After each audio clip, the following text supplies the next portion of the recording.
Hello and welcome to Culture Reset.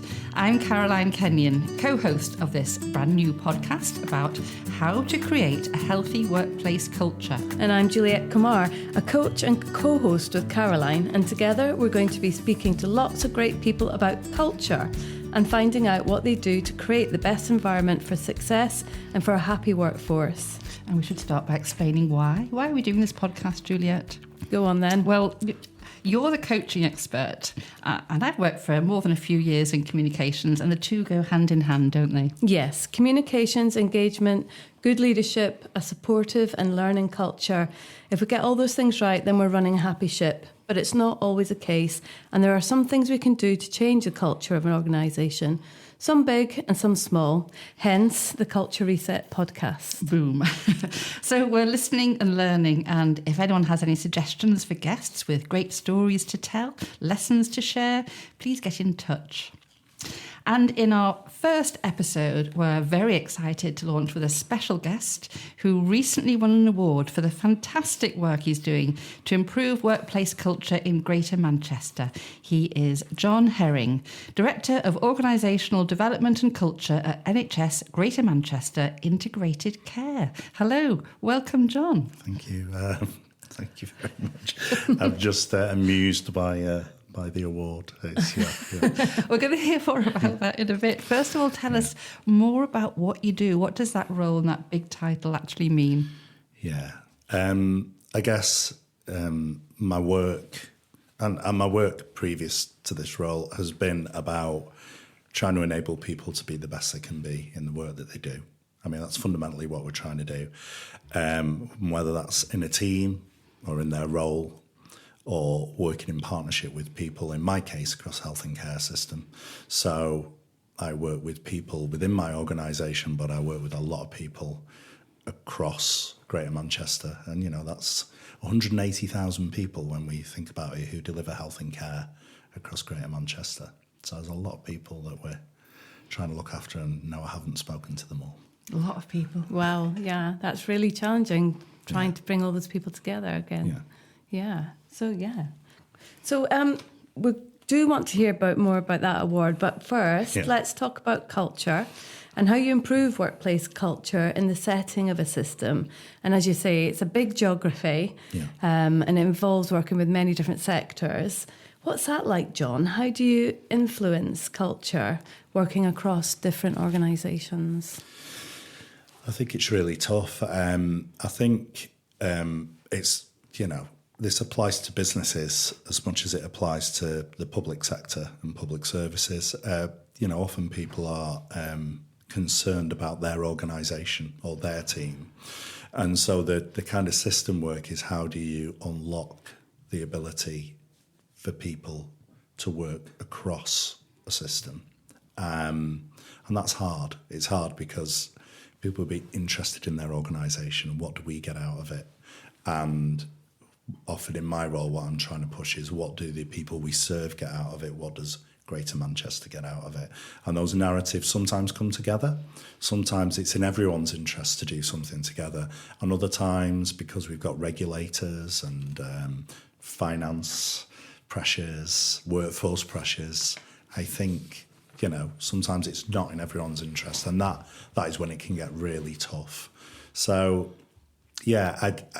I think trying to, in simple terms, trying to find those common grounds that bring people together, getting your message right, I think is really important, trying to enable people to connect to why we are trying to work collectively together.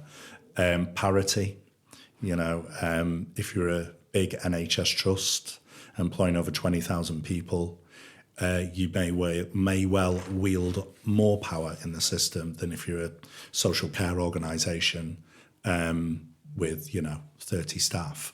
And there is a hierarchy in health and care. I've just used two examples, really. We know that social care's had it really rough. I'm not saying the NHS hasn't. But they will feel like the poor partners, and primary care will feel like the poorer partners, and the voluntary sector, so we've kind of almost got a hierarchy playing out as well. And, all of that has come out in a recent survey we've done, so we know those things still exist. Mm. Yeah. Is it particularly hard at the moment then? Yeah. Because we know there's lots of financial squeeze going on, isn't there? Yeah, and financial pressure really puts people in the grip, and it really drives them internally. And the more financial pressure and regulatory pressure you get, there is a danger for those of us who are trying to say, "Hey guys, let's work across the system." That becomes a much quieter voice. And the government legislation which brought into being integrated care systems and integrated care boards, well, the clues in the title, there was a belief that if we integrate health, social care, primary care, the voluntary sector and local authorities in a better way, we'll deliver better services. That's the theory. It's hard to sell in a financial headwind and a regulatory headwind, yeah. Mm. Mm. Any examples of things that have perhaps gone out the window in the last few years of trouble?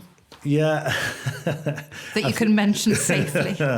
Yeah, I think so.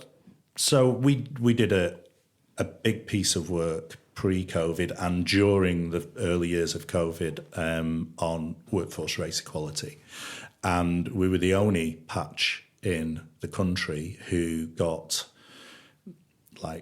race equality measures across police, fire, NHS, local authorities and health. And I personally think it was an amazing achievement because it told a really powerful story.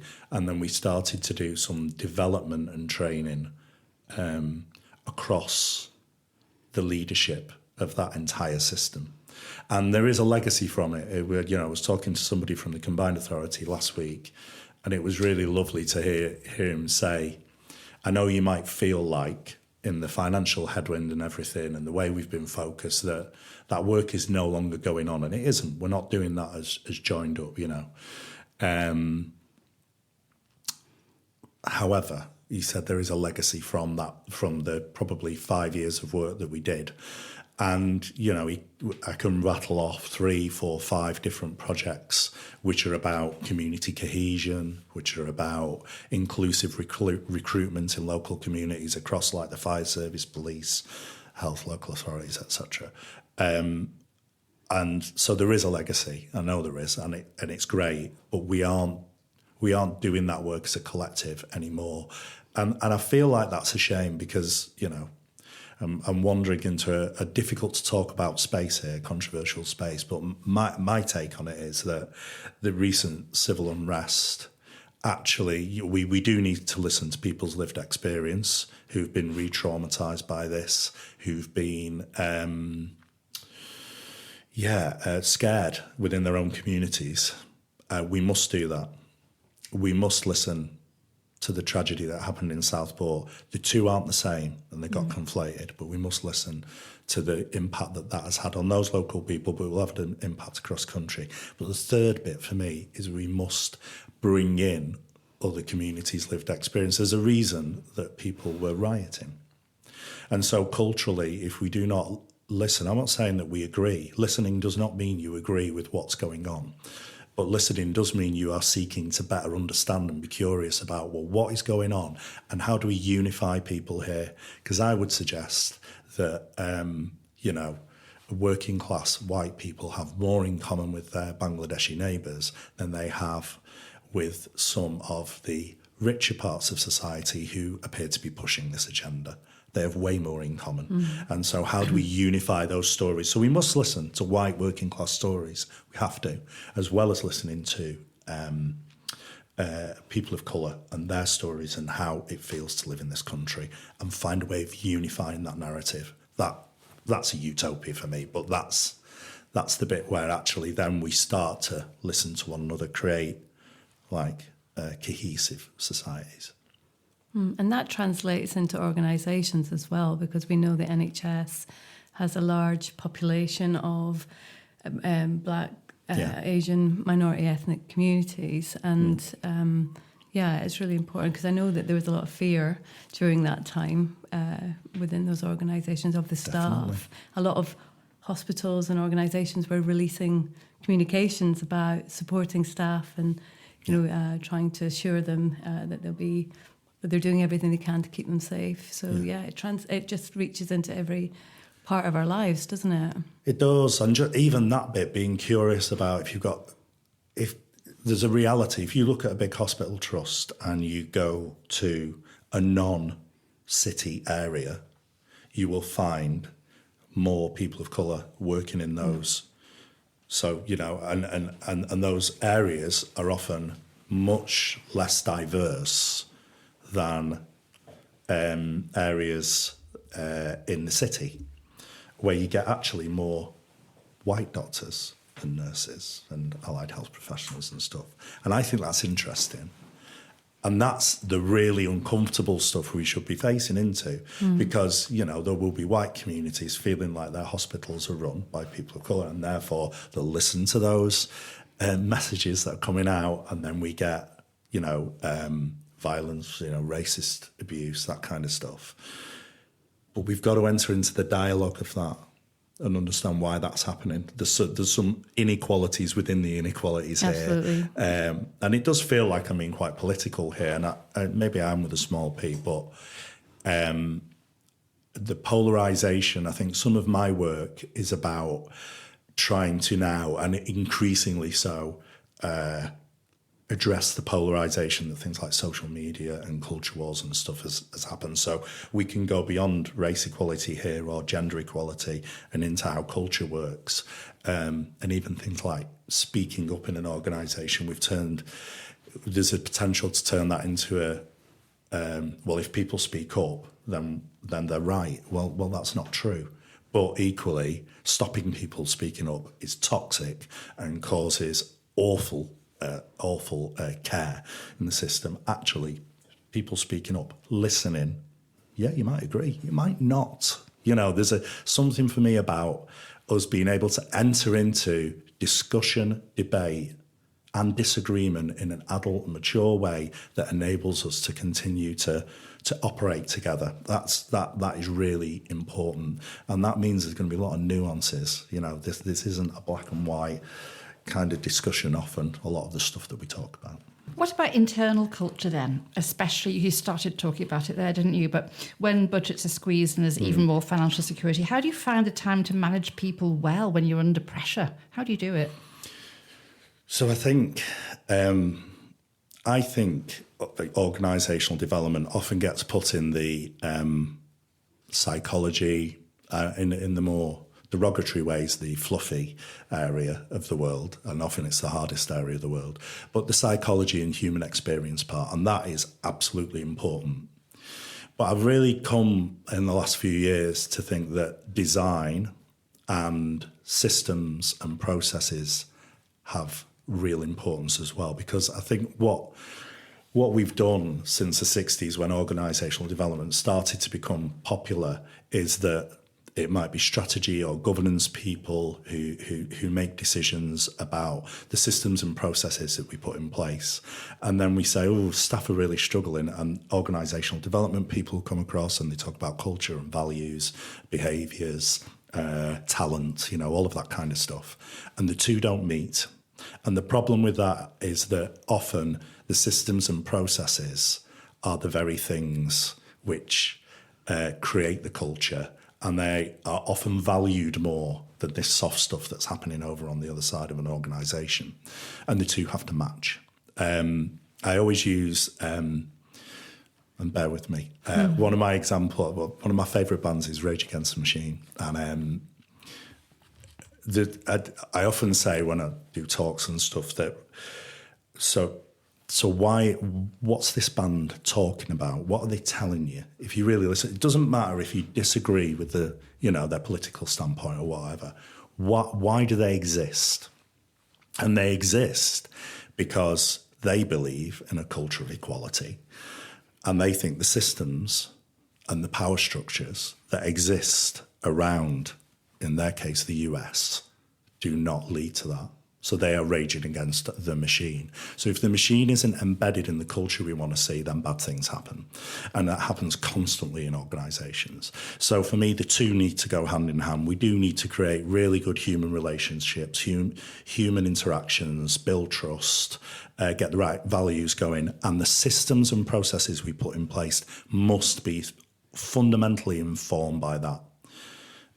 So if we say that we're a work in partnership and then we build systems and processes that stop us doing that, then it's no surprise that bad things happen. So we must work on both the design and the development in order to achieve our vision, our strategy, whatever that is in our organisation, why we're here.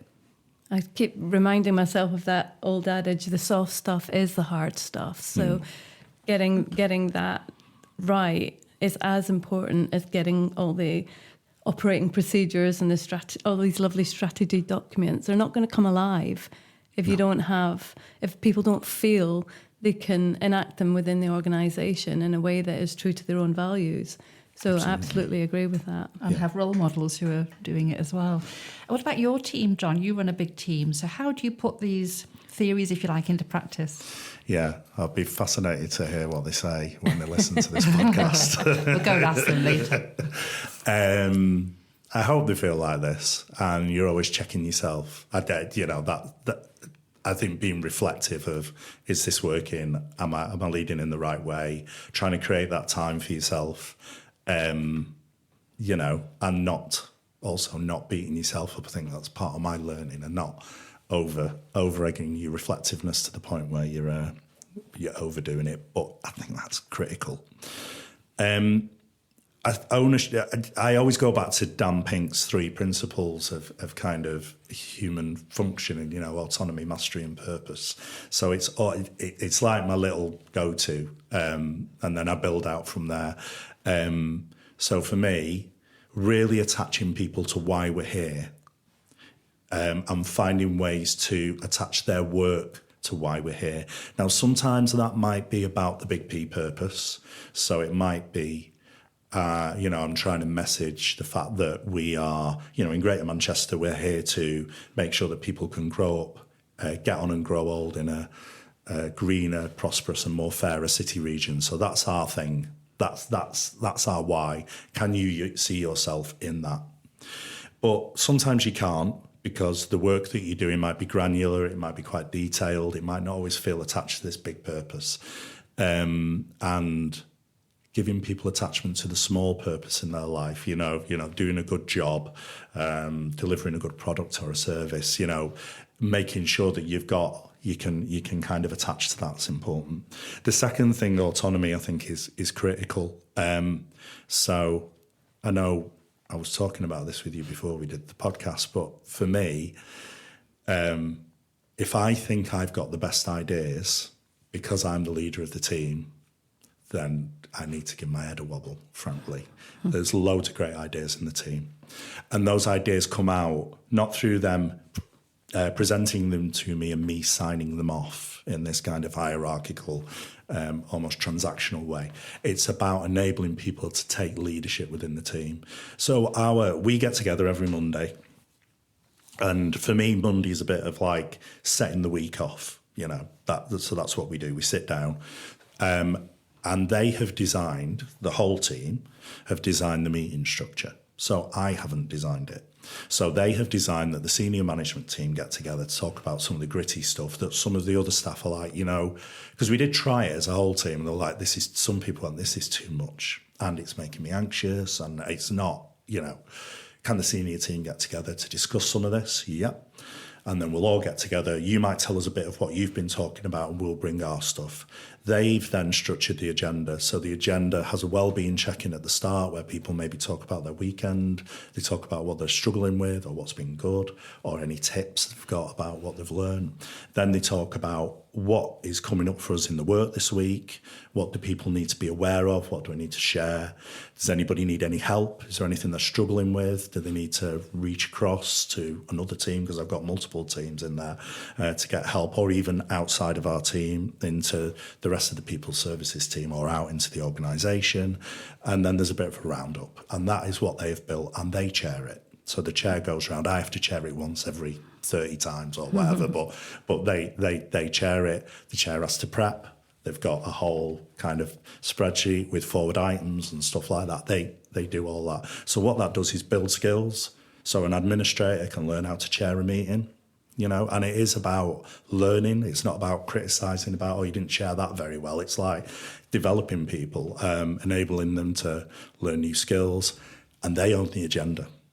I don't own the agenda. Now, don't get me wrong. Obviously, it's things I've got to deliver to. This isn't, but there's a healthy balance, I think, between that. And just because I have to deliver to stuff doesn't mean that that can't play into that. Last point as well about being organised, because I think you said in a headwind, how do you do this? You have to be really organised with what your work plan is, because we are, and I know the staff would say to me, we're trying to be organised, but we're burning out at the moment. So my thing is about having a clear programme plan, and then when we are bringing in new work, is that essential? And if it's essential, what is dropping off the plate then, or being paused or delayed? And having a proper view of the work that is coming in. Because the board will ask, like every board, I chair a board in the charitable sector, and I'm always careful not to ask for the moon on a stick. Do you know what I mean? But the board will do that, boards do that, and you need to be able to provide them with evidence and enable them to make decisions with you and say, actually, well, this is what we're delivering at the moment. We're at capacity. What do we put down here? So I think that's important as well. And what's the evidence that your way of working is working? Well, I think, staff satisfaction. So we do mini surveys within our own team, and in preparation for our away days, that's gone up a lot, incredibly. Sickness is low. And I know that the next measures are but these are measures that the NHS uses. We're 100% on our mandatory training. We get all of our appraisals done. I think, so those measures that are used around sickness, turnover's low, so, and I know I'm the leader of the team, so I can be blind to what might be going on because they may not tell me. My sense is that people are happy.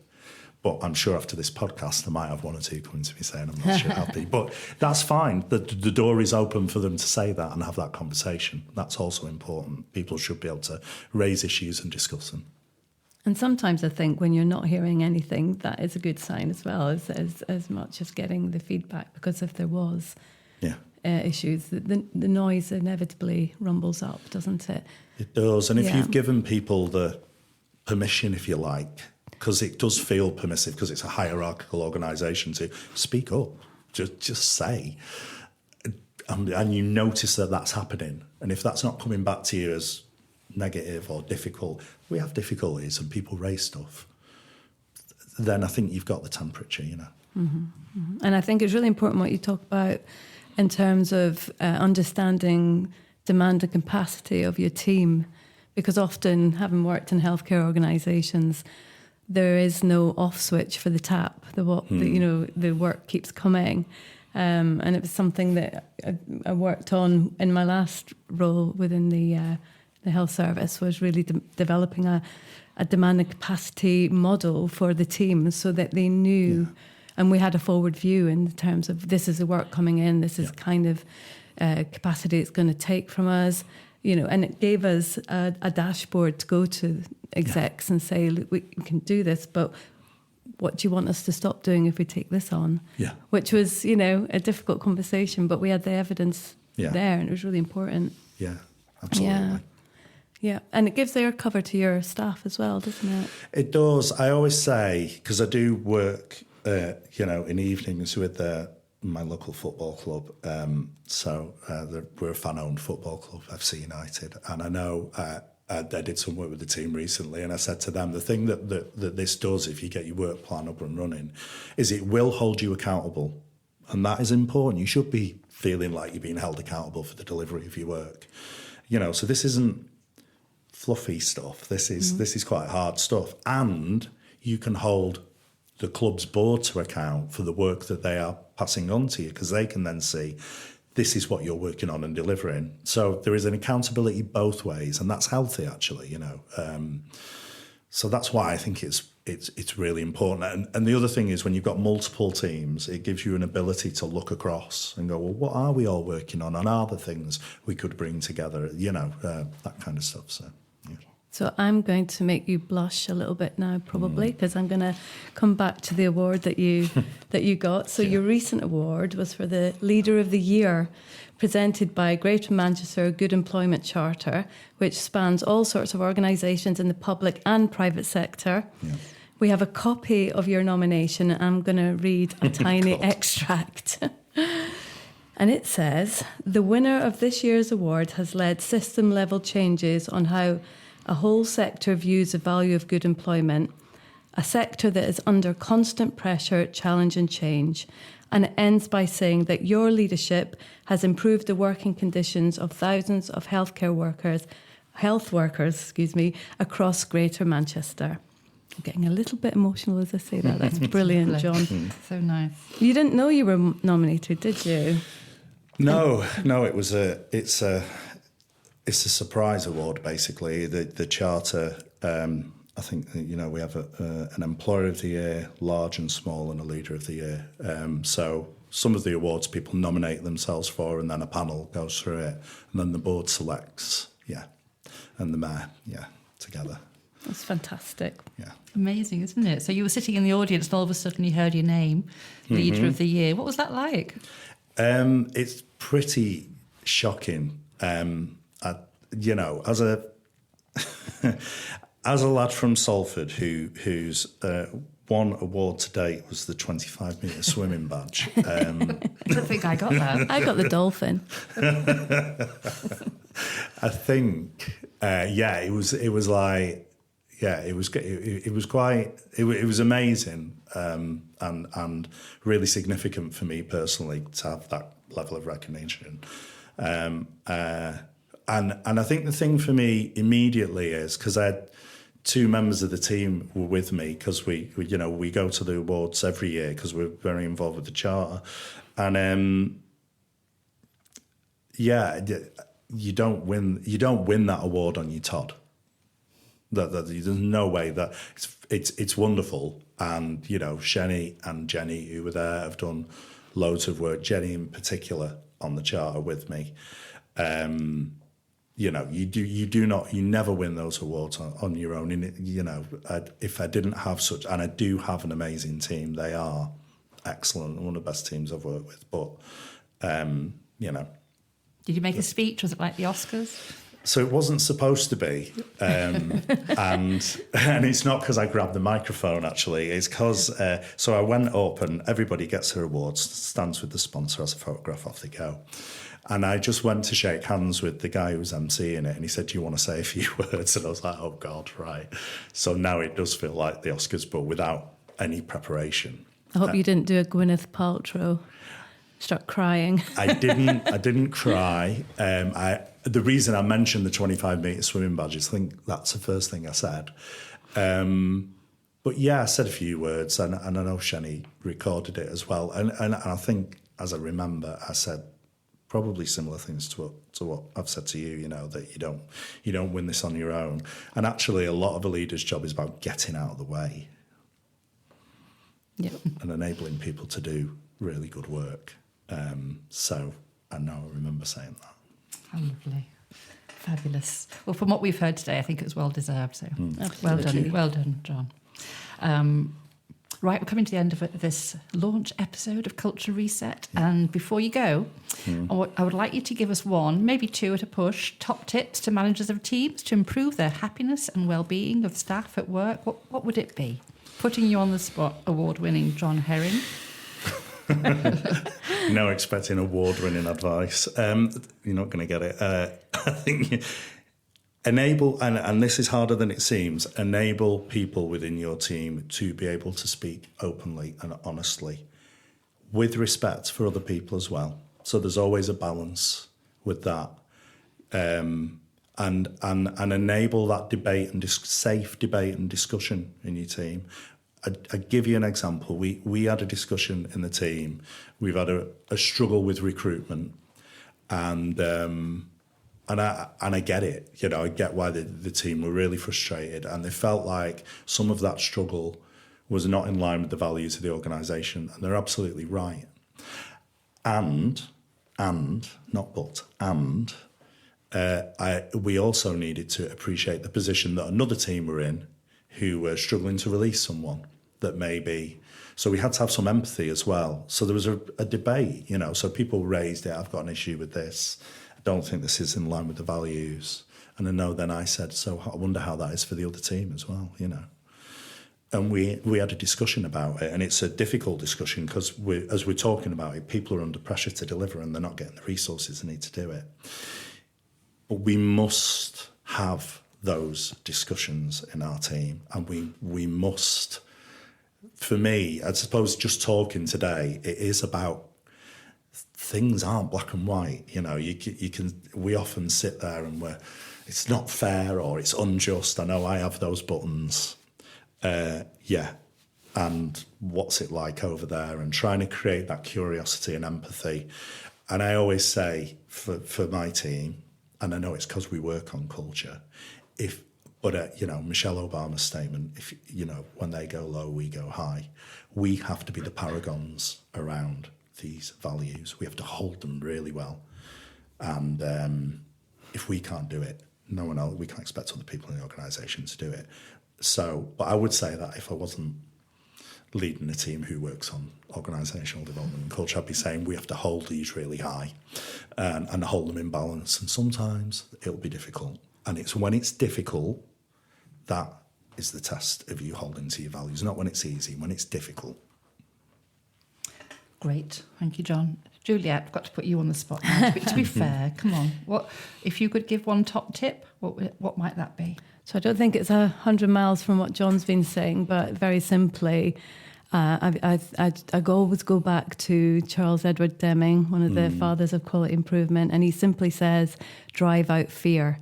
And that's fear of speaking up, fear of having ideas.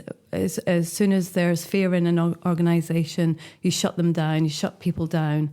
And that's also around, drive out fear of having feedback, and drive out fear of having this discourse, these conversations that'll take you to a new understanding or a new place. Because if you don't have that, you get very much wedged in one position, and you're not agile, you don't innovate, you don't improve, you don't collaborate. So you just shut down all those qualities that you need in an organisation. Great one. Well done. Thank you. Thank you, Culture Reset co-host. And thank you so much, award-winning John Herring, for being our guest on this launch episode. And thank you for listening. If you're listening out there, there are useful links in the podcast notes, and do follow the podcast so you don't miss a single episode, because there's lots more fantastic people we're going to be speaking to in coming weeks and months. So it's goodbye till next time from me, Caroline Kenyon. And from me, Juliette Kumar.